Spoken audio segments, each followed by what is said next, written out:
Assalamualaikum warahmatullahi wabarakatuh.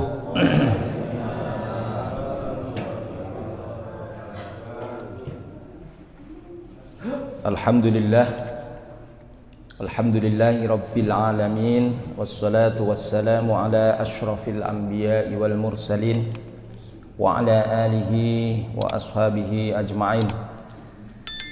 Qala Allah Ta'ala fil Qur'anil Karim, a'udzu billahi minasy syaithanir rajim.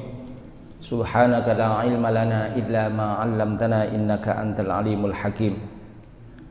Qala Rasulullah sallallahu alaihi wasallam, may yuridillahu bihi khairan yufaqihu fid din. Wa qala aidan talabul ilmi faridatun ala kulli muslimin aw muslimatin aw kama qala Rasulullah sallallahu alaihi wasallam. Jamaah, Bapak Ibu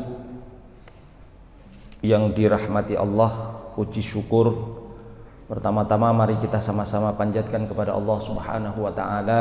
Di subuh pagi hari ini Allah masih berkenan memberikan kesempatan kepada kita semua berupa kita dapat sama-sama melangkahkan kaki kita untuk menuju rumah Allah dalam rangka untuk melaksanakan sholat subuh secara berjamaah. Mudah-mudahan setiap langkah kita Allah berikan balasan yang sebanyak-banyaknya. Allah ridho kepada kita sehingga kita pantas untuk mendapatkan surganya Allah Subhanahu wa ta'ala. Amin.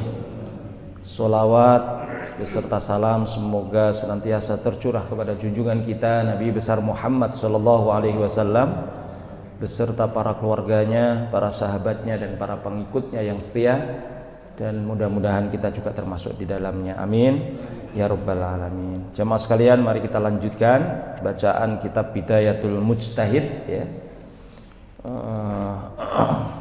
Wa Nihayatil Muqtasid, ini karangan Al-Imam Abil Walid Muhammad bin Ahmad bin Muhammad bin Rushd Al-Andalusi yang sering disebut dengan Ibnu Rushd ya.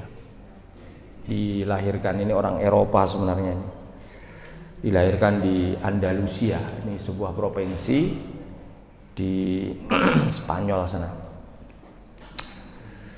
Jamaah sekalian, kita lanjutkan kajian kita, masih belum tuntas, yaitu masalah sholat Jum'ah ya kemarin ya. Sholat Jum'ah ini penting dipahami, dan mudah-mudahan setiap rangkaian sholat Jum'ah kita sesuai dengan apa yang dicontohkan oleh Rasulullah SAW. Sebelum kita mulai, mari kita sama-sama membaca basmalah. Bismillahirrahmanirrahim. Kita masuk ke syarat wajib sah secara khusus ya. Wa amma syurutul wujub wassihhatil mukhtasah biyaumil jum'ah. Adapun syarat wajib dan sah secara khusus pada hari Jumat. Fattafaqal kulli ala anna min syartiha al jamaah. Sepakat ya seluruh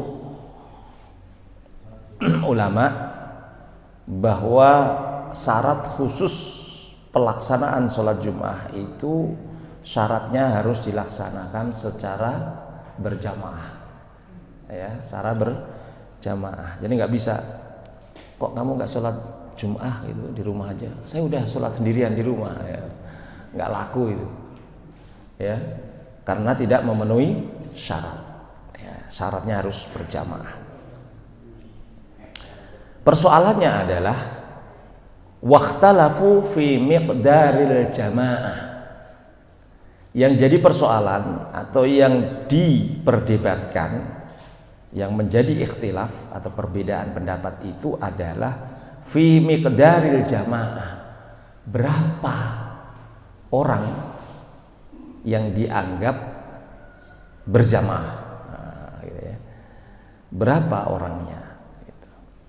Faminhum man qala, maka mereka ya sebagian dari mereka berpendapat wahidun ma'al imam. Ada yang pendapat sholat Jum'ah itu bisa dilaksanakan satu orang beserta imam, artinya dua orang pendapat, ya. Jadi kalau kemudian ini kan bisa saja dengan adanya ikhtilaf ini, Pak, itu sebenarnya bukan mempersulit, mempermudah, ya. Oh, ternyata kok bisa, ya. Jadi kalau misalkan kita pas di sebuah kampung yang di situ minim orang-orang Islam, ya misalnya, gimana ini? Ya, kita laksanakan lah. Kita ajak orang-orang, oh pendapatnya masih 40, nggak ada 40, nggak sah misalnya. Ya nggak apa-apa. Kita kalau sudah ngaji seperti ini, kita laksanakan meskipun harus berdua. Ya memang adanya cuma berdua yang mau, kan begitu ya. Wahidun ma'al imam wa huwa at-Tabari. Inilah pendapat Imam At-Tabari. Jadi At-Tabari berpendapat dua pun bisa dilaksanakan sholat Jumat karena nggak ada lagi, atau ada nggak mau karena ngotot bahwa sholat Jumat itu mesti jumlahnya harus 40, kan gitu ya. Nah ini jadi kalau udah ngaji Bidayatul Mujtahid ini jadi nggak sulit lagi, nggak bimbang lagi, ya, meskipun ini pendapat. Wa minhum man qala isnani siwal imam. Ada juga bagi mereka yang berpendapat bahwa bisa dilaksanakan sholat Jumat itu meskipun isnan, dua orang, siwal imam, selain imam, berarti tiga orang. Wa minhum man qala salasatun dunal imam. Ada yang juga mengatakan berpendapat boleh tiga orang selain imam, artinya 4 orang, ya. Jadi 2 orang, jadi mulai 2 di sini, 3, 4 boleh. Wa huwa qaulu Abi Hanifah. Inilah pendapat Imam Abu Hanifah. Imam Abu Hanifah itu 4 orang boleh, ya. Kalau Imam Tabari 2 orang boleh, ya. Tapi jangan ini kemudian dipahami begini, oh kalau 2 boleh, 3 boleh, kalau gitu saya bikin sholat Jumat sendiri 3 orang, ini 4 orang, ya, nggak boleh kalau begitu, ya. Jadi ini diberikan dalam rangka memang sudah nggak ada orang yang mau mendirikan sholat Jumat, ya, gitu. Jadi walaupun boleh 2, boleh 3, boleh 4, itu tidak boleh kemudian masing-masing mendirikan sendiri-sendiri, tidak boleh. Jadi itu sudah di situ cukup harus 1 sholat Jumat. Wa minhum man ishtarata arba'in. Nah ini, dan diantaranya juga ada yang berpendapat syaratnya harus 40, ya kan? Wa huwa qaulu Syafi'i. Inilah pendapat Imam Syafi'i, gitu deh. Di ngaji ini jelas, ya, tidak boleh kemudian ngotot hanya 40 saja sementara ada pendapat yang lain. Ngaji itu begitu, Pak.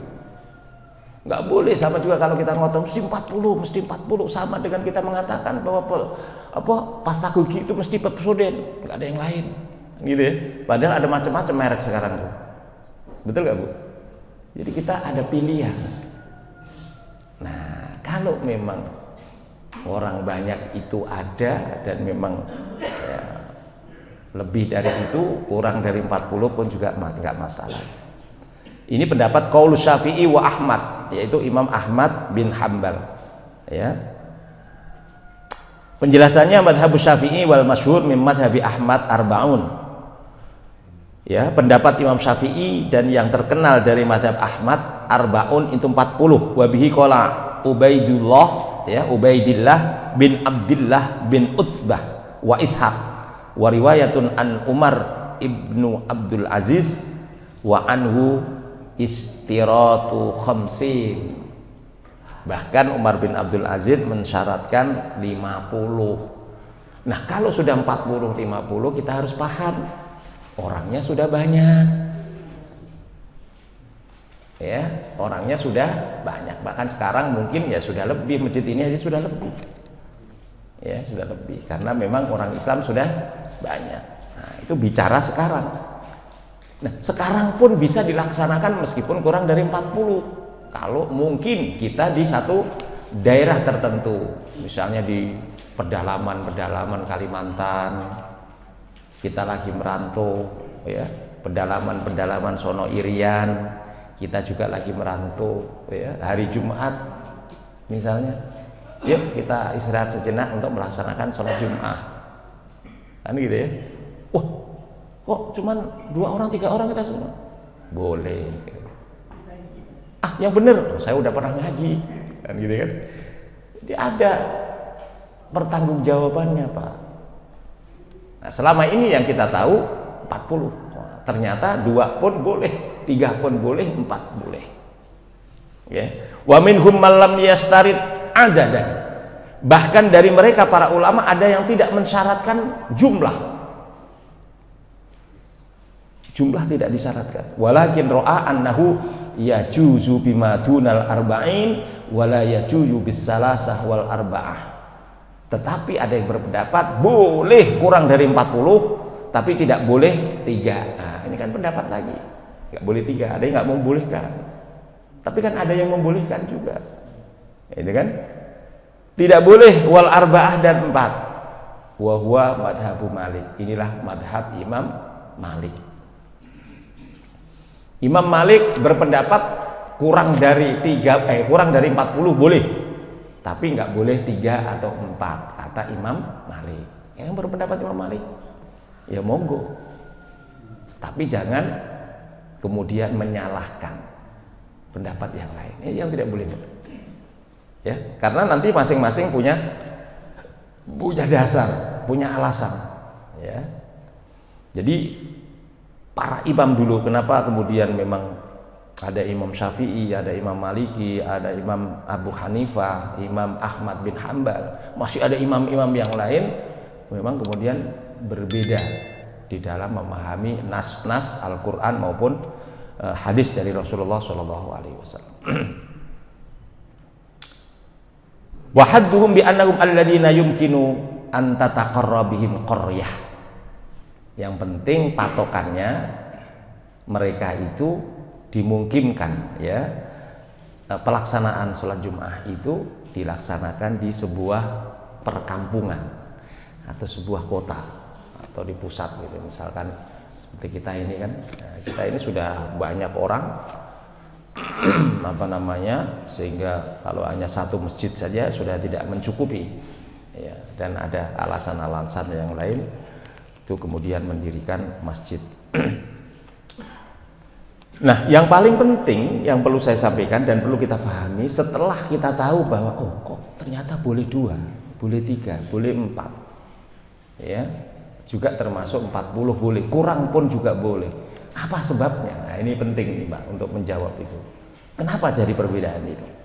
Wa sababu ikhtilafihim, sebab perbedaan mereka terkait dengan jumlah pelaksanaan sholat Jumat itu fi hadha ikhtilafihim fi aqalli ma yantaliqu alaihi ismul jam'i. Perbedaan itu ternyata dipicu oleh berapa atau kebiasaan yang disebut jamaah. Ya, bahasa jamaah itu penamaannya bagaimana? Hal dalika salasatun au arba'atun au isnani, ya, apakah yang disebut berjamaah itu 3 orang, 4 orang, atau 2 orang?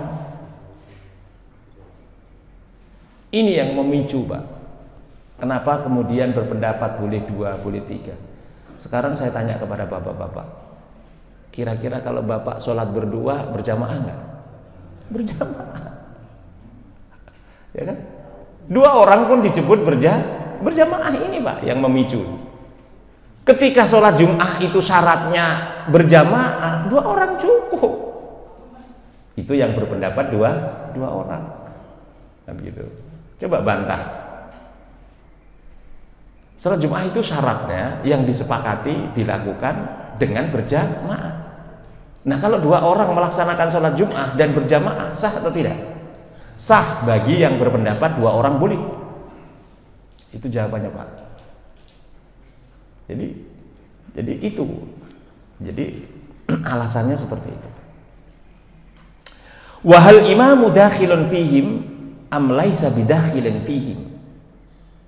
Apakah imam termasuk dihitung di dalam berjamaah itu atau tidak?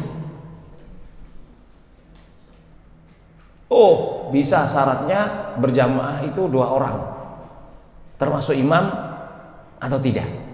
Ada yang mengatakan termasuk imam, artinya 2 orang. Oh, tidak termasuk imam, berarti 3 orang.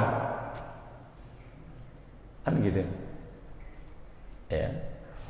Ini yang jadi masalah. Wahal jam'ul mustaridu fi hadis shalah huwa aqallu ma yantaliqu alaihi ismul jam'i fi ghalibil ahwal. Apakah yang disebut jamak atau berjamaah itu disyaratkan di dalam sholat Jum'ah ini?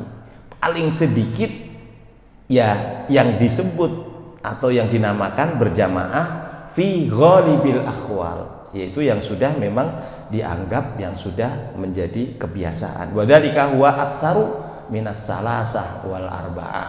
Ada juga yang mengatakan ya paling tidak sedikit itu 3 atau 4.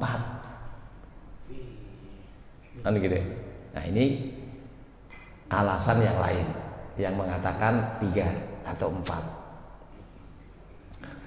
Sehingga dari alasan penamaan berjamaah ini ya, yang disebut berjamaah itu 2 orang, 3 orang, 4 orang dan yang selebihnya, maka di sini kemudian faman dhahaba ila anna syarta fi dzalika, maka yang berpendapat bahwa syarat terkait dengan pelaksanaan sholat Jum'ah huwa aqallu ma yantaliqu alaihi ismul jam'i, ya, adalah paling sedikit asal disebut berjamaah, wa kana indahu anna aqalla ma yantaliqu alaihi ismul jam'i isnani. Yang penting sholat Jum'ah itu dilaksanakan secara berjamaah, maka 2 orang pun boleh. Itu, Pak. Jadi ngaji ini jelas penjelasannya. Jangan nanti kemudian keluar, woi kita sholat cukup 2 ya. Terus Masjid Al-Hikmah ini ada sholat Jum'ah. Kemudian kita nggak kesini bikin sendiri, nah, itu yang tidak boleh. Paham Pak ya? Jangan pendapat ini sebenarnya ini satu, ya, beragam tapi sebuah kesatuan. Kalau memang sudah dilaksanakan sholat Jum'ah di kampung itu, di kota itu, jangan kemudian gara-gara mungkin beda pendapat kemudian kita, oh kan boleh 2 orang, boleh 3 orang, udah nggak enak, nggak suka saya pengurusnya sono itu, misalnya bikin sholat Jum'ah sendiri sama kelompoknya, kan ada yang begitu kan. Ada yang begitu, Pak. Hanya gara-gara masalah pribadi dibawa ke masalah yang ibadah. Nah, ini bahaya. Ya, nah, ini sering terjadi. Ini saya ingatkan sebelum dikunci oleh Allah nanti hatinya, itu bahaya. Ya, sering di masyarakat ini kan salah paham, kesalahpahaman masing-masing, nggak saling memahami. Ini kadang-kadang kayak gitu. Ya. Pak, iya. Pak, tadi kan banyak imam-imam yang diperbandingkan, Pak. Ya. Tapi kan yang kita sepakat bahwa imam yang besar itu ada 4. Kenapa nggak yang imam yang 4 itu aja yang digunakan pendapatnya? Kenapa harus menggunakan imam-imam yang nggak jelas? Iya. Ada yang 2 itu kan imam nggak jelas. Iya. Sebenarnya imam yang 2 ini bukan nggak jelas. Imam ini pengarang ilmu tafsir At-Tabari itu, Pak. Ini imam Tabari ini orang-orang yang memiliki dan diakui oleh masyarakat. Diakui dia pakar keilmuan juga. Banyak imam-imam. Nah nanti kalau bicara tentang sejarah yang 4 ini juga, kenapa hanya 4 ini yang masyhur, yang ini didukung oleh kekuasaan pada saat itu.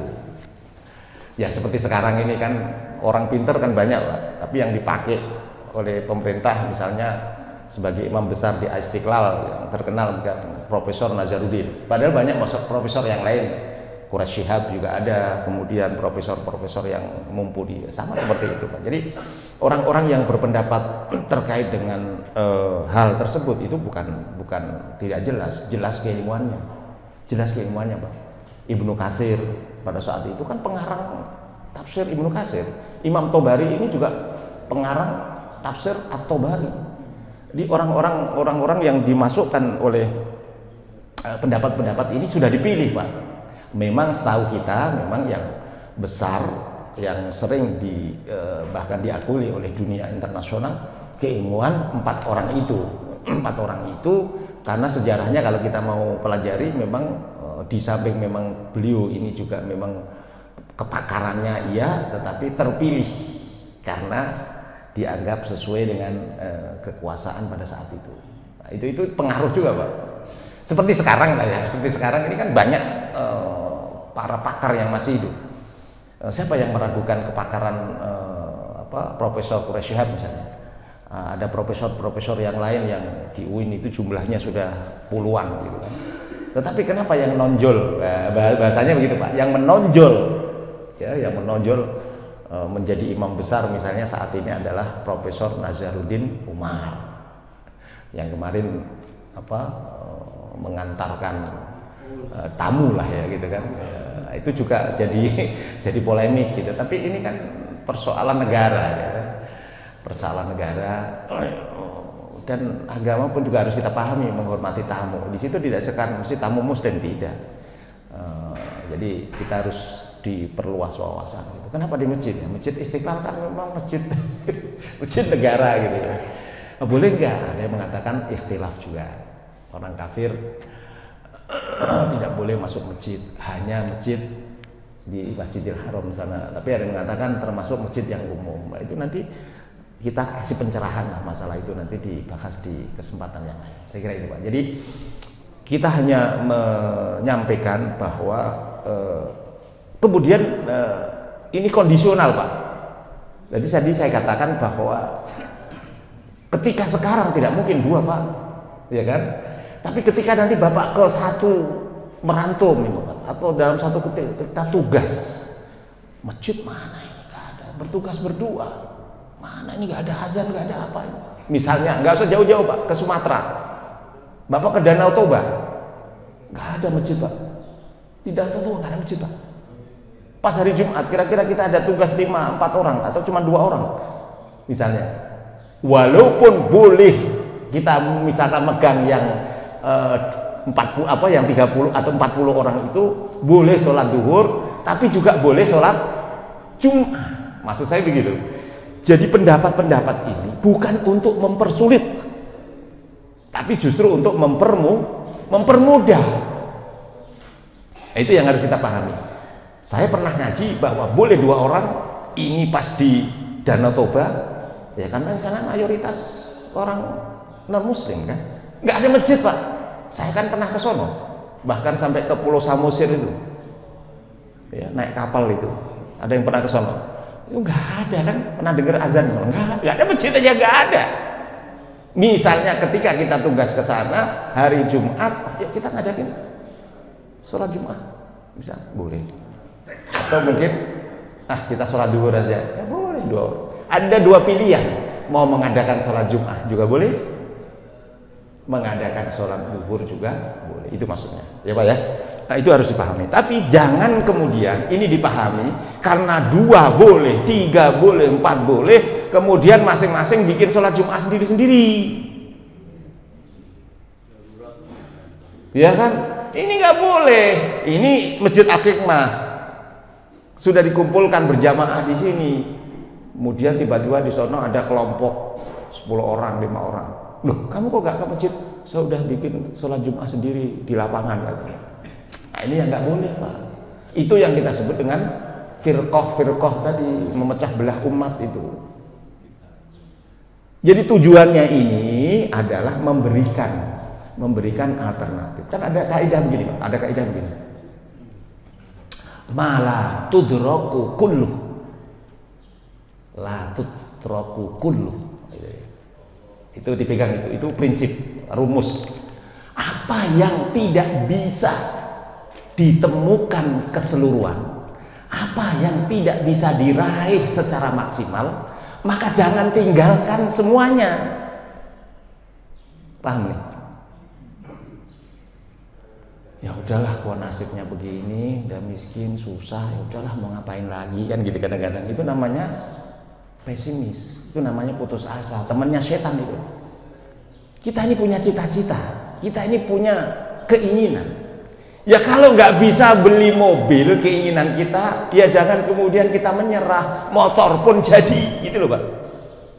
Jangan tinggalkan kemudian kita untuk meraih yang lebih rendah, tinggi turunkan. Nggak bisa. Itu yang dimaksud malah tudraku kullu, la tudraku kullu. Tudraku temu, menemukan, meraih. Tudraku meninggalkan. Jadi apa yang tidak bisa diraih, ditemukan keseluruhan, ya jangan tinggalkan keseluruhan itu. Paham? Itu cerdas namanya, itu cerdas. Ya paling tidak saya punya cita-cita pengen jadi dokter, punya profesor. Ya kalau punya cita-cita itu ya jangan tinggalkan. Oh udahlah, punya cita-cita tapi nggak kuliah. Kan begitu ya. Ya cita-citanya jadi dokter S3, ya paling tidak S1, alhamdulillah, gitu Pak. Mungkin belum sempurna kita sholat kita, jangan tinggalkan sholat. Waduh, Fatihahnya salah, belum bener. Saya pernah diomelin gara-gara surat Fatihah nggak hafal, misalkan dianggap tidak sah. Walau kita mutung, nggak sholat, ditinggalkan semua, kan rugi. Ya gitu kan Pak ya. Jadi Bapak itu nggak usah apa kemudian tidak ada yang sempurna Pak. Nggak ada yang sempurna. Jadi maksud saya begitu. Jadi Bapak ini yang penting sudah usaha, ikhtiar, Allah yang nilai. Itu aja, serahkan kepada Allah. Memang kemampuan itu. Nah dalilnya Pak, la yukallifullahu nafsan illa usaha. Ini kemampuan Bapak ini Allah tahu lah. Walaupun udah ngaji alhamdulillahirabbil alamin. Ngajinya udah tua. Lanjut. Insya Allah sah. Itu maksud saya begitu. Jadi apa yang tidak bisa diraih secara keseluruhan, jangan tinggalkan keseluruhan. Kalau kita nggak bisa ngamal yang gede, jangan yang kecil sama sekali tidak mengamal. Wah ntar deh, aku udah kaya, baru ngamal. Keburu mati Pak. Kalau nggak bisa yang merah,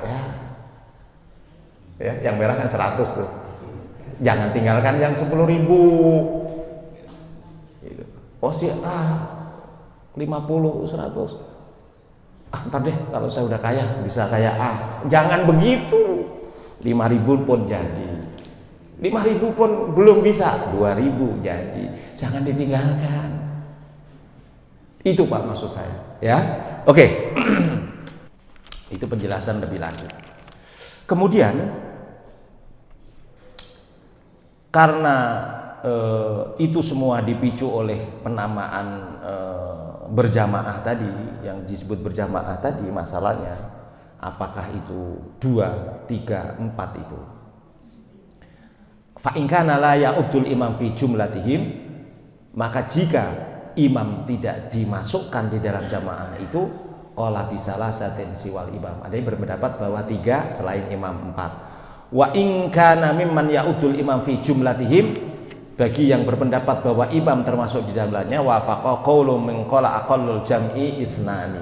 Dia mengatakan bahwa paling sedikit yang disebut berjamaah itu 2 orang. Tadi kan saya katakan bahwa Bapak 2 orang pun kalau sholat disebut berjamaah. Nah itu. Berikutnya wa amma man ra'a ma yantaliqu alaihi fil aksar wal urfu al musta'mal ismul jam'i qala tan'aqidu bil isnaini wala bil arba'ah walam yakhud fi dzalika haddan.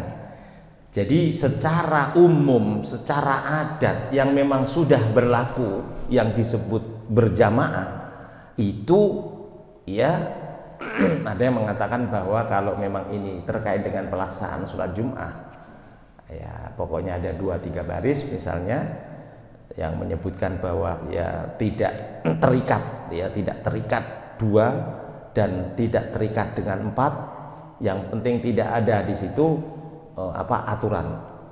Walamma kana min syartil jum'ah al-istiton indahu, adapun juga persyaratan bahwa pelaksanaan sholat Jum'ah itu ada kemampuan indahu ya haddu hadal jam'i bil qadri minan nas alladzina yumkinuhum ayyuskinu alaihi haddatun minan nas wa huwa Malik rahimahumullah. Termasuk yang persyaratan sholat Jum'ah itu al-istiton, kemampuan untuk menuju pelaksanaan sholat Jum'ah itu. Wa amma man istaratol arba'in, dan adapun yang mensyaratkan sholat Jum'ah itu 40, famasiran ila maruya anna hadal adad kana fi awali Jum'ah shallaitu bin nas, maka terjadilah apa yang diriwayatkan bahwa hitungan di awal sholat Jum'ah di mana orang-orang sholat fahada huwa ahadun syurutu sholatil Jum'ah a'ni syurutul wujub wa syurutus sihhah. Adapun orang yang menganggap bahwa 40 itu termasuk syaratnya jumlah orang Jum'ah dan syaratnya wajib, syaratnya sah, maka fa inna minas syuruti ma hiya syurutun wujubun faqat, maka yang seperti ini adalah syarat yang diwajibkan saja. Wa minha ma yajma'ul amrayni jami'an a'ni annaha syurutu wujub wa syurutu sihhah. Jadi di sini kemudian Imam Syafi'i ini bicara di mana orang sudah banyak, Pak, sehingga kemudian dia mengambil satu patokan bahwa syaratnya itu mesti 40 di sini. Undur al-mudawwanah, undur tuhfatul fuqaha. Ini pendapat kemudian yang ini. Nah, yang paling penting karena ada perbedaan tadi, sebabnya apa? Sebabnya apa? Wa sababu ikhtilafihim fi hadzal bab wal ihtimal al-matruku ila annal ahwalir ratibah allati iktaronat bihadi sholah inda fi'lihi iyaha sallallahu alaihi wasallam hal hiya syartun fi sihhatiha au wujubiha am laisat bisyartiha. Sebab perbedaan mereka adalah terkait dengan kandungan ya yang biasa yang sudah berlaku dalam sholat ini, maksudnya sholat Jum'ah, inda fi'lihi iyaha, pelaksanaan di zaman Rasulullah SAW itu sendiri, hal hiya syartun fi sihhatiha, apakah itu syarat dalam sahnya Jumat, au wujubiha, atau wajibnya dilaksanakan sholat Jumat, am laisat bisyartin, atau bukan termasuk syarat sah dan wajibnya. Ya, itu yang jadi persoalan. Wadzalika annahu lam yusalliha sallallahu alaihi wasallam illa fi jamaah. Ada penjelasan bahwa Rasulullah tidak pernah melaksanakan sholat Jum'ah kecuali dengan berjamaah. Wa masjid jami', dan di sebuah kota dan di sebuah masjid yang biasa dilakukan sholat berjamaah. Faman ro'a aniktarona hadhil asya', maka yang berpendapat bahwa ini adalah satu ketentuan dalam hal ini bisolatihi, dengan sholat Rasulullah, mimma yujibu kauniha syarton fi sholatil Jum'ah, terkait dengan kewajiban keberadaannya menjadi syarat pelaksanaan sholat Jum'ah, istarotoha, maka disyaratkan. Waman ro'a ba'duha duna ba'din, bagi yang berpendapat sebagian dan tidak sebagian, istaroto dzalikal ba'd duna ghairihi kastirati malikit masjid wa tarkihi istiratul misr was sultan. Tapi adapun persyaratan yang terkait dengan itu, sebagian mesti dilakukan di sholat di sebuah kota dan di sebuah masjid, ada juga yang tidak mensyaratkan seperti itu. Ya, kastirati malikit masjid wa tarokahu istiratul misr was sultan, dan meninggalkan syarat mesti harus di tengah kota seperti kita ini. Kita ini kan tidak di tengah kota. Ya, kalau mungkin di tengah kota, Tangsel ini masjidnya juga di Al-Mujahidin sana misalnya. Kalau dianggap itu sebagai satu-satunya masjid. Tapi kan kita ini sudah orangnya sudah banyak, sehingga masjid ya kita di Reni saja sudah beberapa yang sudah melaksanakan sholat Jumat. Di atas sana sudah ada Babu Salam, ada di situ ada masjid juga. Sudah berapa masjid yang sudah melaksanakan. Karena adanya pendapat ini, tidak mesti harus satu-satunya itu, gitu kan. Wa man hadal wad'u ikhtalafu fi masailin katsirah. Adapun terkait dengan masalah tempat ini ada perbedaan masalah yang banyak. Min hadal bab mislu ikhtilafihim hal tuqamu jam'atani fi misrin wahid aw la tuqam, termasuk tadi yang saya jelaskan, mesti apakah di satu kota itu hanya satu sholat Jumat atau boleh lebih dari satu. Nah, ini yang kemudian jadi persoalan. Wasababu fi ikhtilafihim fi istiratil akhwal wal af'al al muqtarinah biha wa qauni ba'di tilkal akhwal asaddu munasabatul af'al as-salatu min ba'din. Sebab perbedaan di antara mereka adanya persyaratan, ketentuan yang memang sudah berlaku, yang sudah secara berlangsung banyak, berlangsung sudah lama. Sebagian ada yang kemudian mengkaitkan, ya, menyamakan pelaksanaan sholat dengan sebagian itu. Walidzalika ittafaqu ala istiratil jamaah, yang paling tekankan, yang penting disepakati bahwa itu syaratnya mutlak harus berjamaah. Il kana ma'luman minas syar'i annaha khalun minal akhwah al mawjudah fis sholati. Jadi walam yara malikul misr. Jadi yang paling penting sholat Jum'ah itu ya tidak mesti harus dilaksanakan di tengah kota, tetapi boleh ya di luar kota, di beberapa tempat begitu. Yang penting pelaksanaannya adalah dengan berjamaah. Wala sultan syarton, dan tidak mesti harus di sebuah negara menjadi syarat. Liqaulihi ghairu munasabilil akhwalis shalah, karena ini tidak ada kaitannya dengan kondisi sholat itu sendiri. Ya, itu yang ditegaskan. Waru al masjidu syarton, adapun pendapat yang mensyaratkan masjid menjadi syarat, liqaunihi aqrabu munasabatin hatta laqad ikhtalafal mutaakhirun min ashabihi hal min syartin masjid as-saqaf amla. Karena memang keberadaannya ada perbedaan orang-orang terakhir, orang-orang belakangan mutaakhirun, ya, yaitu seperti sekarang ini sudah banyak min ashabihi hal min syartin masjid as-saqafu amla wa hal man min syartihi an takunal jum'ah ratibatun fihi amla. Jadi pertanyaan kemudian muncul setelah orang-orang menjadi banyak. Yang dulu mungkin sebuah desa, wah, kan masih ya kiai lama itu memperdebatkan, pokoknya nggak boleh ada sholat Jum'ah yang lain, sudah harus di masjid ini, kan gitu ya. Dulu kan ngotot begitu. Ya, ketika memang itu bagus, itu ideal.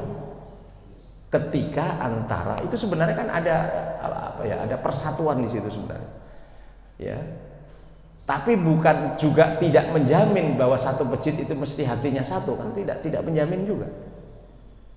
Dan tidak juga menjamin kalau sudah misalnya orang banyak di sana ada masjid lagi kemudian orang tidak bersatu, juga tidak. Nah, ini yang jadi persoalan. Jadi pertanyaan-pertanyaan yang muncul belakangan terkait dengan pelaksanaan sholat Jum'ah ini itu terkait dengan apakah boleh di sebuah komplek yang seluas Reni ini ya lebih dari satu sholat Jum'ah misalkan. Nah, itu kan jadi persoalan. Kalau yang masih ngotot pendapatnya bahwa itu tidak boleh, mesti harus di ini, nah, itu yang kemudian dipertanyakan. Ya. Jadi Bapak sudah tidak ini, yang paling penting kembali kepada persoalannya adalah yang penting pelaksanaannya itu adalah dilakukan secara berjamaah. Jadi sekarang harus dimulai ini pilihan. Di saat darurat, saat memang itu pun pilihan. Nah, kita yakin bahwa 2 orang nanti ada khutbahnya, mesti kan ada yang khutbah, ada yang dengerin cuma 1 orang, sholat duhur saja ya boleh. Nggak usah sholat Jumat lah, kita duhur saja boleh. Oh, kita sholat Jumat lah boleh. Ini mudah Islam itu. Agama ini kalau diketahui ilmunya, tahu ilmunya jadi mudah. Gitu. Saya kira ini jamaah sekalian yang dapat saya sampaikan pada kesempatan ini. Insya Allah kita nanti akan lanjutkan tentang rukunnya, ya, rukun-rukun sholat Jumat ini. Agak panjang ini, supaya nanti pelaksanaannya ini mantap ya di dalam pelaksanaan sholat Jumat ini. Nah, kalau ada pertanyaan, monggo dipersilakan.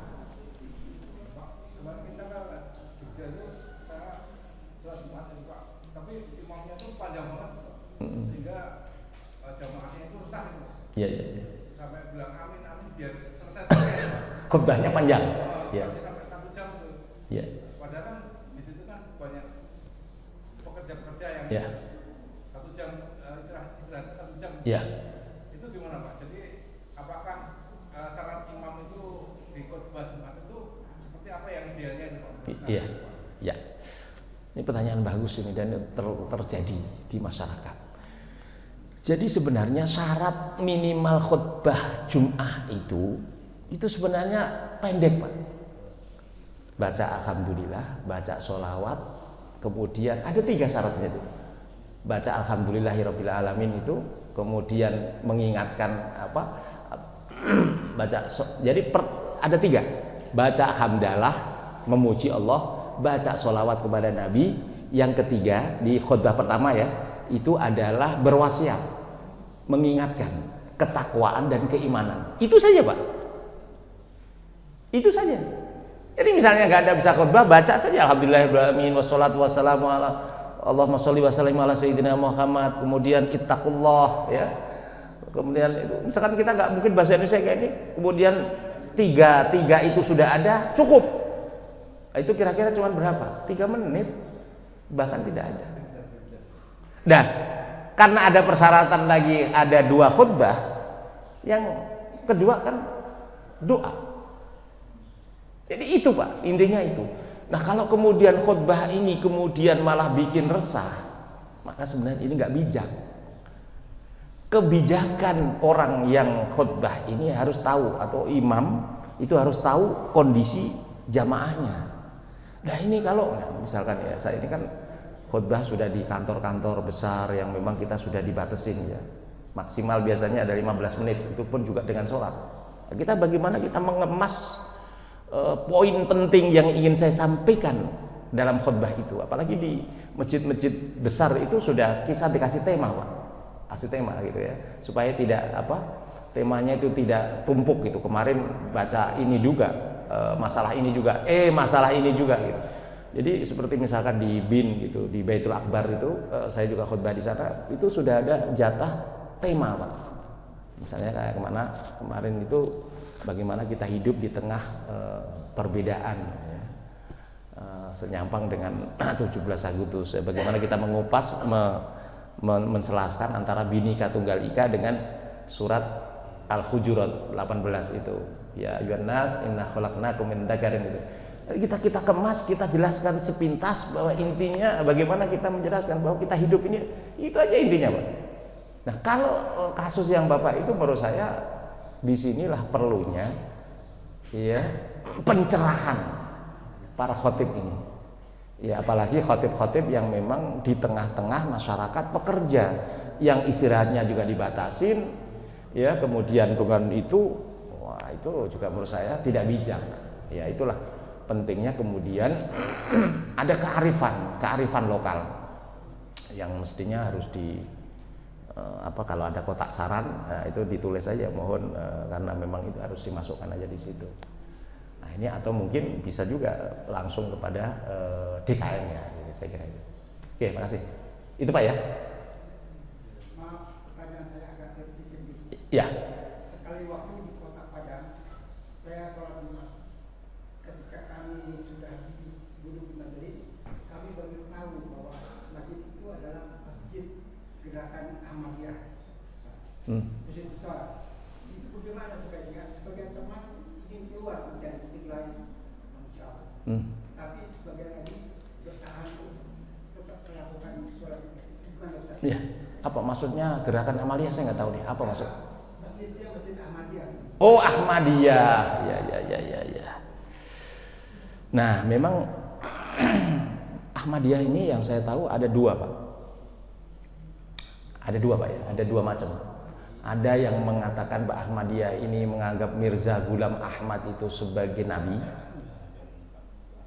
Ada yang menganggap Mirza Ghulam Ahmad ini sebagai mujaddid.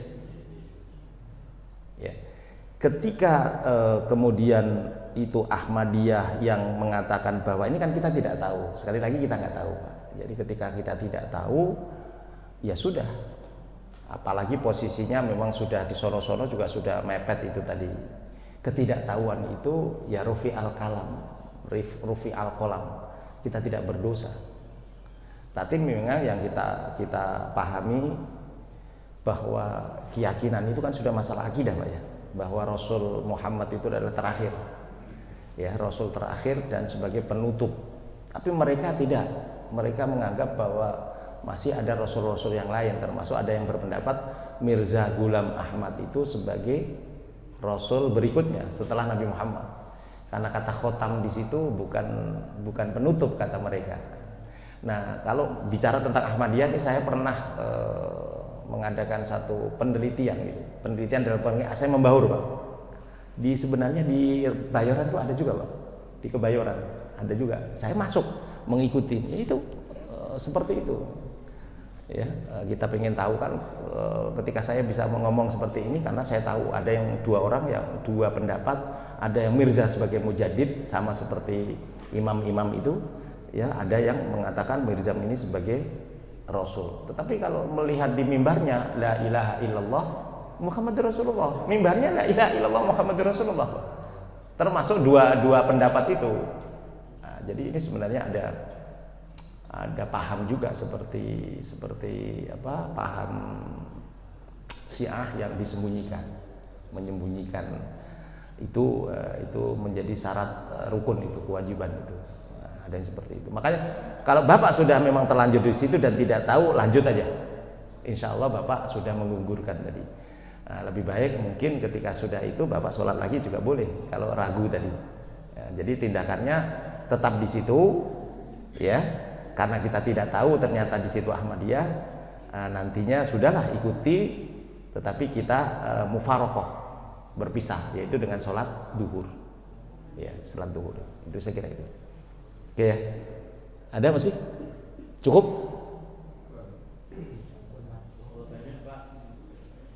Masih cukup ya? Ini sudah masuk belum?